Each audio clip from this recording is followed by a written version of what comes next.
नमस्कार दोस्तों, कैसे आप सभी। उम्मीद करते हैं आप सभी लोग अच्छे होंगे और आपकी फैमिली भी अच्छी होगी।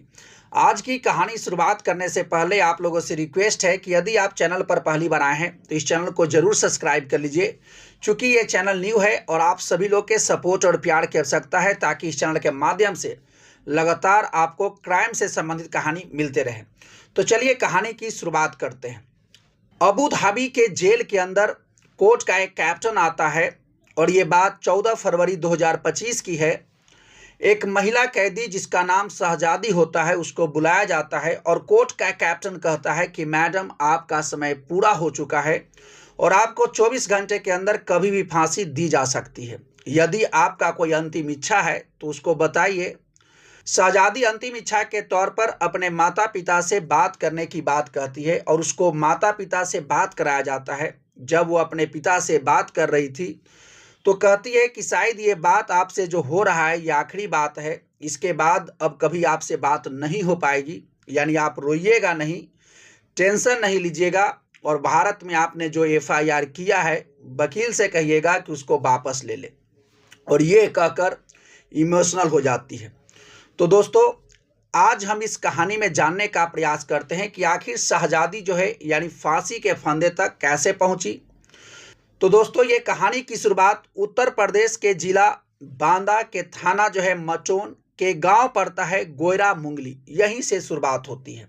इस गांव में एक शख्स जिसका नाम सबीर खान है, इसके घर में यानी बहुत साल पहले एक लड़की जन्म लेती है और ये लड़की काफ़ी खूबसूरत थी और इस लड़की का नाम शहजादी रखा जाता है। और ये लड़की जो है काफ़ी होनहार थी। समय बीत रहा था, धीरे धीरे ये बड़ी हो रही थी। लगभग 8 साल का इसका उम्र रहा होगा। उसी समय इसके घर के किचन के अंदर यानी गर्म पानी जो है खौल रहा था।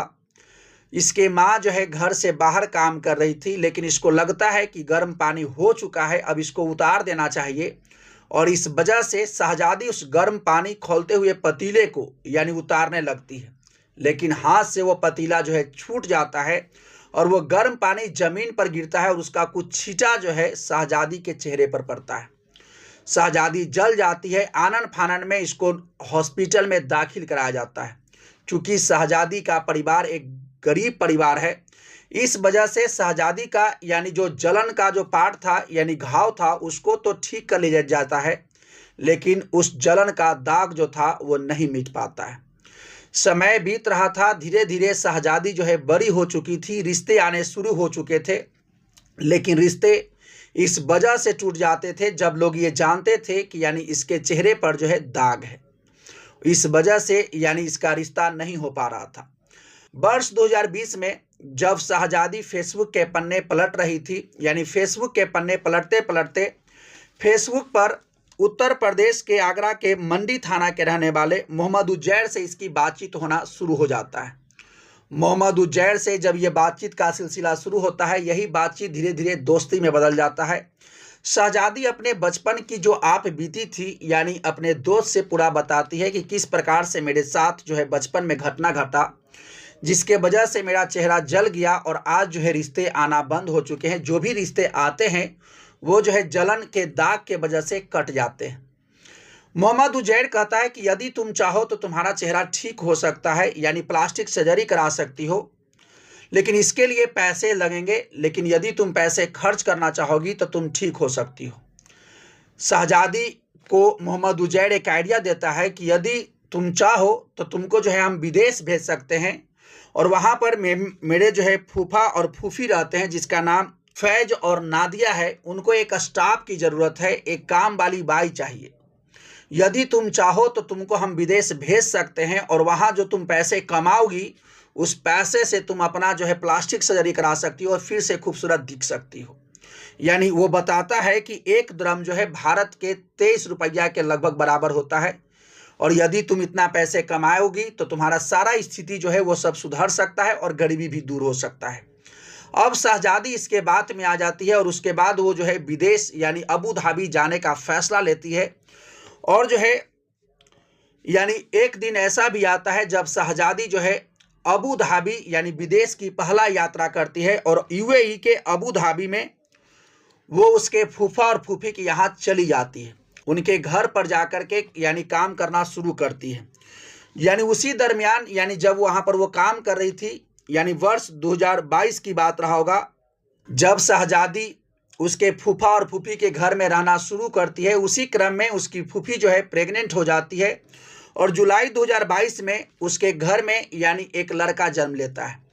यानी 6 दिसंबर 2022 के दिन जो है लगभग ये लड़का 4 माह 20 दिन का रहा होगा। उस लड़के को, उस बच्चे को यानी एक टीका लगना था, लेकिन उसके माता और पिता दोनों जो है ड्यूटी चल जाते हैं। लेकिन इस लड़की को ड्यूटी दिया जाता है कि तुम जब डॉक्टर आएंगे तो इसको जो है वो सुई दिलवा देना। डॉक्टर यानी घर आता है, बच्चे को जो है सुई दिया जाता है, लेकिन बच्चा लगातार रो रहा था। डॉक्टर कहते भी हैं कि शायद ये बच्चा को क्या हुआ है, देखो यानी बच्चा लगातार रो रहा है। ये शहजादी कहती है कि शायद ये बच्चा जो है भूखा है, यानी जो है उसको दूध पिलाया जाता है और उसके बाद उस बच्चा को सुला दिया जाता है। बच्चा सो चुका था। जब उसके माता पिता यानी फैज और नादिया शाम को घर लौटते हैं तो देखते हैं कि सब चीज़ ठीक ठाक है, यानी शहजादी काम कर रही है और बच्चा सोया हुआ है। लेकिन जैसे ही उनको बच्चे पर नज़र पड़ा तो देख रहे हैं कि बच्चे का कलर जो है बदल चुका है। बच्चा जो कि नीला पड़ चुका था, जब बच्चे को उठाया जाता है तो बच्चा उठ नहीं पाता है। यानी आनन फानन में हॉस्पिटल ले जाया जाता है और हॉस्पिटल में भर्ती कराने के बाद यानी जब डॉक्टर वहां पर देखते हैं तो वो कहते हैं कि बच्चा जो है डेड हो चुका है, अब इसको कुछ नहीं किया जा सकता है। लेकिन इसके माता पिता यानी फैज और नादिया लगातार उस डॉक्टर पर आरोप लगा रहे थे कि आखिर आपने ऐसा कौन सा सुई दिया जिसके वजह से मेरा बच्चा जो है नीला पड़ गया और उसका मौत हो गया। हालांकि लगभग उसके मौत के 36 घंटे बाद उस बच्चे का जो है दफन कफन किया गया। फैज और नादिया ये दोनों जो है डॉक्टर पर आरोप लगाते हैं कि आप लोग शायद ये सही से यानी सुई नहीं दिए, यानी टीका नहीं लगाए हैं, इस वजह से मेरे बच्चे का ये हाल हुआ। लेकिन आखिरकार वो बच्चा अब इस दुनिया में नहीं रहा। अब नादिया और फैज जो है लगातार शहजादी पर भी यह आरोप लगाते हैं कि तुम एक बच्चे की भी देखरेख सही से नहीं कर पाई और इस वजह से मेरा बच्चा आज इस दुनिया में नहीं है। और चूंकि अब ये बच्चा मर चुका है और अब जो है शहजादी और नादिया के बीच यानी दोनों के बीच अब झगड़ा होना शुरू हो जाता है। अब फैज और नादिया यानी लगातार जो है शहजादी को यानी मारते पीटते रहते हैं और बहुत समय तो ऐसा भी आया कि जब उसको जो है न्यूड करके यानी पीटा गया और उससे ज़बरदस्ती यानी कबूल करवाया गया कि बताओ तुमने ही उस बच्चे को यानी मारा है, और इसका जो है एक वीडियो बना लिया गया। और इस वीडियो बनाने के बाद यानी वहाँ की कोर्ट में यानी केस किया जाता है, FIR दर्ज होता है। उसके बाद जो है यानी प्रक्रिया शुरू हो जाता है। उसके बाद शहजादी को जेल ले जाया जाता है। वहाँ की लोअर कोर्ट जो है, चूँकि यानी शहजादी के पास कोई अच्छे वकील नहीं था और इस वजह से शहजादी अपना पक्ष नहीं रख पाती है, और वहाँ पर लोअर कोर्ट ने यहाँ फैसला सुनाया कि यानी शहजादी को यानी फांसी दिया जाए। उसके बाद जो है इसके तरफ से यानी जो है हाई कोर्ट मामला पहुँचता है। हाई कोर्ट भी जो है निचली अदालत का फैसला को यानी बरकरार रखती है और शहजादी को फांसी की सजा सुनाती है। फिर ये मामला सुप्रीम कोर्ट पहुंचता है और वहां पर भी इस फैसले को बरकरार रखा जाता है और इस फैसले के तहत यानी कहा जाता है कि शहजादी को यानी फांसी की सजा सुनाया जाता है। शहजादी को जो है फांसी 2 मई 2024 को होने वाला था, लेकिन वहां पर एक राष्ट्रीय आपदा आ जाता है। वो राष्ट्रीय और वहां पर एक राजशाही परिवार में ही किसी का एक देहांत भी हो गया था और इस वजह से एक साथ 2 चीज़ें जो है नहीं हो सकता था। इस वजह से शहजादी का जो है फांसी टल जाता है। यानी फिर से 20 सितंबर 2024 के बाद यानी ये कहा जाता है कि शहजादी को कभी भी जो है फांसी दिया जा सकता है। ऐसा मेरी बेटी के साथ हो रहा है। उसके माता पिता लगातार भारत के प्रधानमंत्री, भारत के विदेश मंत्री, भारत के यानी गृह मंत्री यानी जितने भी हो सकते हैं और उत्तर प्रदेश के मुख्यमंत्री ये योगी आदित्यनाथ, इन सभी से यानी गुहार लगा चुकी है कि मेरी बेटी को जो है यानी बेकसूर है उसको वापस ले जाया जाए। यानी जितना हो सकता था उसके माता पिता जो है यानी हर जगह जाकर अपील कर चुके हैं और जो लड़का यानी मोहम्मद उज्जैर जो उसको वहाँ पर भेजा था उस पर भी FIR करती है ताकि कुछ न कुछ रिस्पॉन्स मिले। लेकिन अब 14 फरवरी 2025 को यानी शहजादी के पास यानी कोर्ट का एक आदमी आता है और कहता है कि मैडम आपका जो है समय पूरा हो चुका और आज जो है 24 घंटे के अंदर कभी भी आपको फांसी दी जा सकती है। हालांकि इसके बाद इसके माता पिता जितने भी गुहार लगाएं वो शायद अब ये काम नहीं आया। तो दोस्तों यही पूरा कहानी था और इसके माता पिता अपने तरफ से पूरा प्रयास करते हैं कि अपनी बेटी को बचा लें, लेकिन ये ऐसा नहीं कर पाते हैं। तो दोस्तों यही पूरा कहानी था। हालांकि कुछ जो है किस्मत का भी का खेल होगा। यदि उस लड़की के साथ यानी बचपन में चेहरा न जला होता तो शायद वो आज पैसे की वजह से न विदेश गई होती और न वह आज जो है उसको जो है फांसी के फंदे तक वो पहुंच पाती।